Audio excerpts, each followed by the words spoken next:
Hello, everybody, and welcome to Mindset Monday, where today we'll be talking about resilience during adversity. If you don't know me, so I'm Ali. I'm a business mindset and accountability coach from the One Life School, and I'm here with my wonderful co-host, Diandra, who is the coach and course creator extraordinaire behind Cancer Free Haven. And this is the second Mindset Monday in the series. So last week we did the benefits of accountability in business and health. So if you missed that one, go check it out. It's on our Instagram pages now. But today is all about how to remain positive and keep smiling no matter what life throws at you. So before we start, I just wanted to be upfront and say that because we're going to be talking about different types of adversity here today. So Diandra has gone through cancer twice, and that has not been my experience. So my experience that I'm talking about is my work burnout. But I wanted to say that it doesn't matter what adversity that you might have something different that's going on in your life at the moment or that's happened, but the experience of adversity is universal and it affects us all in similar ways. So it's not about playing adversity bingo here because such and such has happened, that this is better or worse. What we hope is that this live will help you get a few insights, a few tips, no matter what you're going through in your journey. So with that being said, enough of me talking. Diandra, you launched your first coaching program when you had your cancer diagnosis. I think you said it was in the first week. So many people would have really struggled with that and understandably would have not continued with the coaching program. So can you tell us a little bit about what was going on in your mind? What was your mindset at that time? Yeah, so this is something that I teased on the last Mindset Monday. And for me, I had been working for about 6 months with a friend who we did this coaching trade. I coached her on nutrition because that's where I'm classically trained. And then I also had been learning how to be a coach from her. I was really learning all these skills and developing tools to help my clients. And at that same time, I was helping my mom go through her own breast cancer diagnosis. I was in Wisconsin and she was in Maryland. And I was the only one in my family that really knew about cancer, that had gone through it. And I have all this research background. So I flew out there for 2 weeks the first time that she was in the hospital. And then from then on, I spent a week going back every month to be there to be her advocate. When I had my breast cancer diagnosis, I kind of knew that something was wrong, but I just didn't have time to address it. I said, I need to be advocating for my mom. I need to get her through this. And when she is stable, then I can take care of myself. So this coincided perfectly with the launch of my coaching business. And I just knew that I could easily have folded things up and said, I'm not going to do this. I'm just going to focus on my health. But then I really thought about who is out there that might need my help. So I know a lot of people in the cancer community are really big into artwork and drawing and painting, maybe even writing poems, making music, creating these beautiful things. Even if you're not in a business, but you're creating something that brings joy to others, you have one or two choices. You can decide that you're just going to be in yourself and be deep in your own cancer journey, or you can go ahead and outreach to others and share this. I think it's really a wonderful opportunity that when you face these struggles to realize that you're not alone.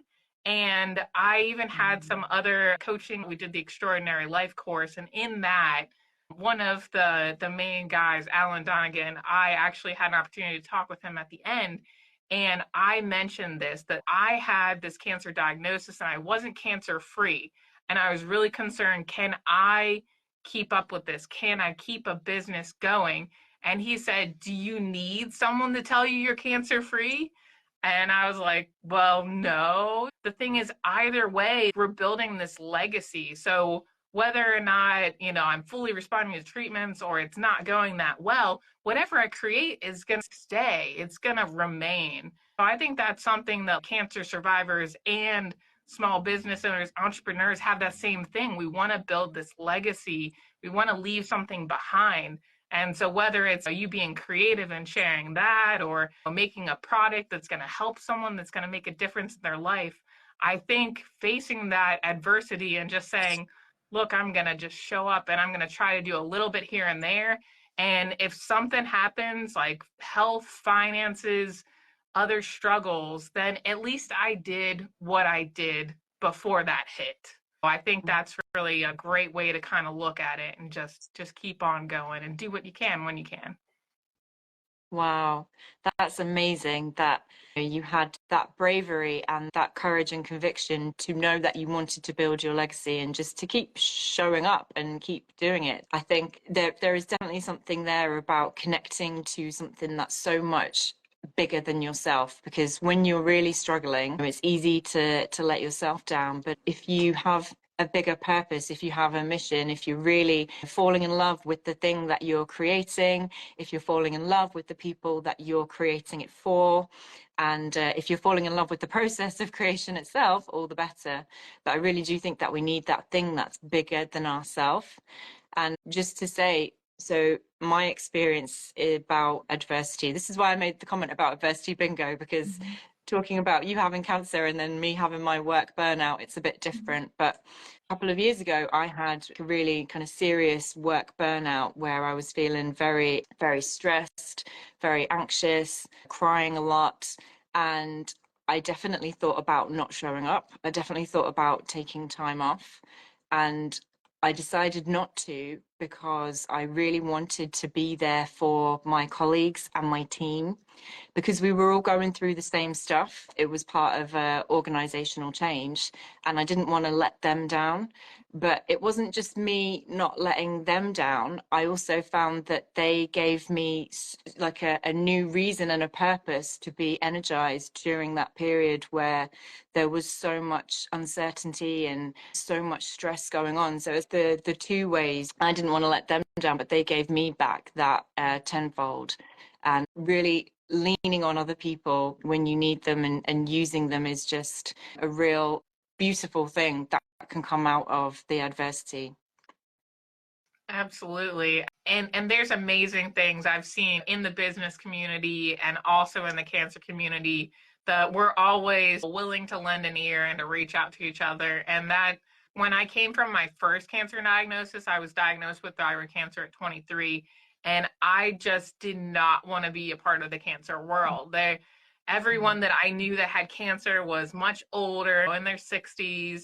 I had a lot of friends tell me, oh, I knew someone that died from cancer. And that's like the worst thing. Like, that is not comforting to a cancer survivor and all those things. But then this time with breast cancer, I said, I'm not going to do it alone. Just being able to reach out to other people. And like I mentioned last time, having my breastie friend that was going through the same thing as me, that really, really did help. And I know that's one of the aspects that I want to bring to my course that I'm creating right now, that's Thrive from the Start, for new cancer survivors facing that breast cancer diagnosis for the first or a second time. Then that's what I want to add, is having this avenue where people can connect and find someone who's going through it with them. Mm. So can we talk a little bit about uncertainty? Because I imagine when you have a cancer diagnosis, you don't know what the future holds. I mean, it's true in real life, no one knows what the future holds at all. But when you have that cancer diagnosis, I guess a couple more paths become a bit more likely. How did you cope with the uncertainty of not knowing what your path was going to be? I think the uncertainty is the hardest on your first diagnosis, because the first time you really don't know what's going on. You've never been here before. And like I said, unless you've had a friend that has gone through cancer anytime in the last 5 to 10 years, it's very different from the cancer world of maybe our grandparents. For me, what I was able to do with the uncertainty was to just say that that's okay, to release that. So I created a free resource called Circles of Control. And Allison, you were the one that actually mentioned this to me.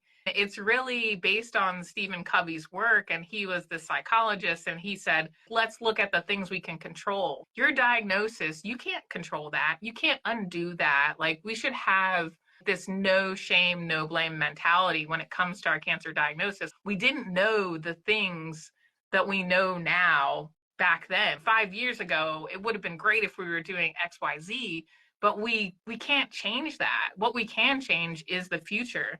So I think just letting go of things like that, like, yeah, we are diagnosed. So what's the next thing? And then it's talking about this middle circle of control is things you can influence. You can advocate for yourself. You can talk to doctors, get a second opinion. You can experience these challenges and then inform others about them. If you have side effects, your doctor wants to hear. They want you to complain so that they can help. If you have something that you're really struggling with, there's usually something they can give you, either a medication or even a lifestyle change or some integrative approach that will help you with this. Looking at that influence, and then internally, like how you react to things. In my cancer diagnosis, I allowed myself to be upset, to be mad, to sit in my car and scream and want to punch things. Like, I allowed myself to feel that because I feel like the first time I went through cancer, I was just too busy. I was working, I was in my master's program. I said, I just need to get through this. And I didn't feel the feelings. So I think that inner circle is really important. How are you reacting? We all have this uncertainty in life. I remember when I was in college, I had a distant friend who had been on campus and she walked out in the middle of the road and got hit by a bus. She was immediately in the hospital and everything in her world changed overnight. And now we're 10 years out and she's got this thriving dance practice. And it's really amazing to see how she went from dance not being a thing she could do anymore to reclaiming that and really moving forward in her life. So even if you're not facing this kind of diagnosis, there can be uncertainty in all different aspects. And so I think just looking at it from how can this be a good thing, or I'll cite Bethany from My Guru Cancer, how can this be good for me instead of how can this be bad for me? So changing that mindset is great. I like that you mentioned that you felt all the feelings as well, because when we talk about resilience and adversity, I think sometimes people think, oh, it's just about just remaining positive no matter what, and maybe pushing down your feelings and a bit of that toxic positivity. But actually, it's not. It's about feeling the feelings and then moving through them and, like you say, finding something good. So my story, when my dad got diagnosed with cancer, which was in 2007 now, so quite a while ago, he really helped me deal with the uncertainty of not knowing, because of course I was really worried about what was going to happen for him. And he said this phrase to me that actually it felt like magic to me at the time, because I wasn't sure if he was going to be okay, what was happening. And he just said, Alison, we'll cross that bridge when we come to it. And I felt like that gave me so much permission to not have to worry. There might be time to worry and feel scared in the future, but that bridge is in the future and I'm here now, and I didn't need to concern myself with that. And I feel like that just cut through all the worry, all the rumination. And luckily, he's fine now, and the time never came for me to worry. But that's something that I really try to apply to my everyday life when I find my mind like running away into the future and going, what if, what this might happen? And just thinking, we'll cross that bridge when we come to it. Yeah, wow. Thanks, Allison, for sharing that story. I know it's hard to be vulnerable. We do so much online here that we want it to be curated and perfect, and to just share something that's so personal like that, I know my community really appreciates that. Yeah, we got a comment here saying my biggest thing was not showing my youngest kids that I was scared. Yeah, I totally resonate with that. You don't want others to worry about you. You want to be able to move forward. And sometimes I feel like cancer can be more exhausting managing your presentation, your outlook for other people. Like with my husband, I really tried to act like I had it all together. most of the time I would get upset, but then I would just say, look, he can't handle this. After my surgery, he's running the house, he's cooking all the meals, and then he's got work and everything on top of this. And I don't want to say, oh, I'm struggling with body issues. He's seeing what happened to me too at the same time. So I think a lot of it is us trying to put on that brave face for others. Where is this coming from? Are you doing it for yourself? Or are you doing it for someone else? When you get down to it and come from yourself personally, then that gives you strength, right? Because you can write out your feelings. I kept a journal the entire diagnosis, and I felt like I could let everything out, and I felt heard because I was hearing myself. And so then I could be brave for everyone else because I faced this. And I recommend to every cancer survivor and non-cancer survivors for that matter, a therapist. I met bi-weekly with a therapist from very close to the beginning of my diagnosis. And whenever I had the weight of the world on my shoulders, I just dumped them on her and she just listened. She said sometimes, I learned more from you than I think you learned from me in our sessions. It just gave me a safe space to just let it all come out and not feel like I was putting it on my loved ones that are already dealing with so much. Mm. Oh gosh, yeah, that sounds like an absolute lifeline for you, that therapist. You mentioned I faced this and you're writing in your journal, and I think that's another tool that people can use when dealing with uncertainty. And this is going to sound really simple, but it's actually just facing reality and accepting reality for what it is. Because I think sometimes we want things to be different. We want to be healthy and get the all clear. Or if in business you want to hand in your notice or get your first 10K month or whatever it is, and that means that reality is then dissatisfying compared to what you want, and we can reject reality. It's not very effective because reality is still there, but we can moan, we can criticize, we can complain, and actually just facing it and accepting it is a huge thing to deal with that uncertainty, because all you have is the now. So the more you can accept the now, and if you can even find some form of enjoyment in that part of the now as well, that really helps in terms of dealing with adversity and recognizing that that's just part of your journey. Where you are now, this now is just part of your journey. It's not your whole journey. Exactly. Yeah, that's wonderful. Awesome. Thank you for that.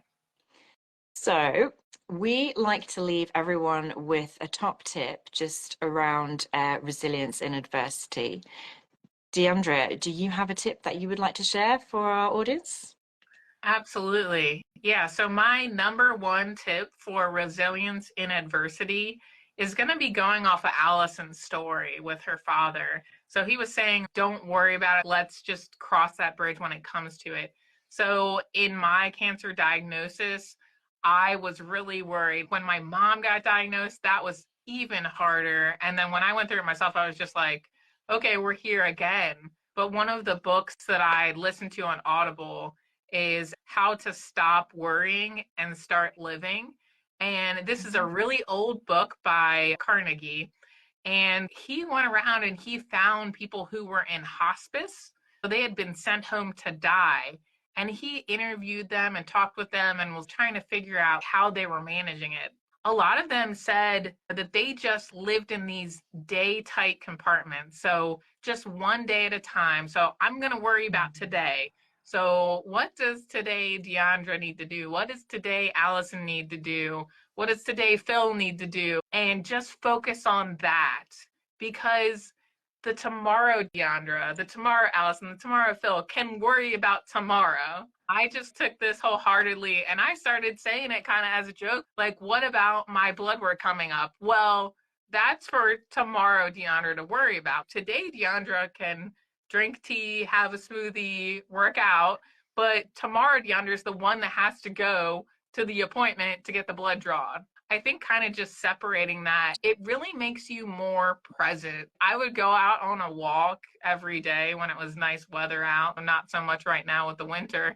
And then I just stop and stare at the flowers or see the butterflies. And I had this really nice area near our apartment that had this lake, and I would just walk this lake loop and hang out with the ducks. And I felt kind of like an older person, like a retired person, just being in that moment and being in that nature really did help. My advice is to just live for today, in today, and then just worry about one day at a time. And we'll worry about tomorrow. That's beautiful. I love the idea of delegating things to your future self, Yeah. delegating your worries to your future. Yeah. This is your problem. It will come, but it's your problem. It's not my problem. Yeah. Yeah. Sometimes it backfires, but it usually works. And I think, yeah, just having some to-do list, but you can push things off. We only really need to do so much today, and the rest we can probably start on tomorrow. So, Allison, if you can give us your number one tip for resilience and adversity, that'd be great. Yeah. So mine is that it's okay to say that you're struggling, and preferably to say it before before you're really struggling. Because if you're anything like me, you kind of deny that you're struggling to yourself. You just keep going, doing more and more and more, think it's all okay. And then one day you're in a team meeting and your boss asks you, "How are you doing?" And you say, "Fine." And then you burst out into tears because you're really not fine. And that is a true story. And that's when I realized I have to do something about this, because I think you can kind of just brush it under the carpet thinking that, oh, it'll be better, I'll be fine, I'll just do this.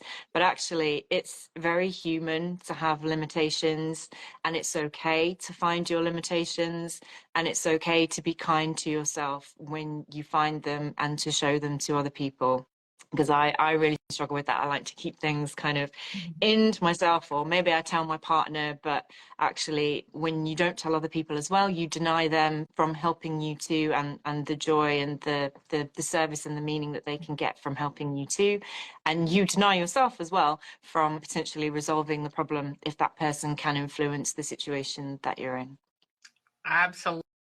That's a wonderful tip there, Allison. I know a lot of the cancer community really resonates with that, especially as we go back to work. We try to get back to our normal lives, whatever remains of that. But a lot of people really do struggle because they want to be in this post-cancer phase. And once you're done with treatment, people stop asking about your health, but you still have scans and you still have blood work. And I'm in this weird limbo where I'm taking medications by pills, so I'm not getting infusions and I'm not in the office every day like when I had radiation. It's easy for people to care when you're doing it every day. And when they don't see it, then sometimes they forget. So I think it's okay to just be honest and be like, this is where I'm at right now. I'm struggling, whether it's at your day job, at your business, with your family. But just being honest, I think it's better to say that earlier so that you can get that help rather than just bottling it up. Yeah, because when you bottle it up, you do just cry in front of other people like I did, because it's got to come out somehow, and that was the way for me. Brill. So I'm mindful of everybody's time. Thank you, everyone, for joining us today for this Mindset Monday. We really hope that you found the conversation useful and interesting, and that no matter how you're struggling, where you're struggling, that this hopefully has helped you in some way. Next week, we're going to be doing Mindset Monday again. Yay! And we'll be exploring everyday balance. So, how to remain centered and keep smiling while navigating everyday responsibilities. Yeah, thank you, Allison. I think that's going to be a wonderful topic since we've got this day type compartments that we set up today. How do we actually make that happen and make that a reality? So, yeah, thanks again for everyone joining in for this Mindset Monday. I hope you have a wonderful Monday and enjoy the rest of your evening or afternoon. All right, take care. Thank you, guys.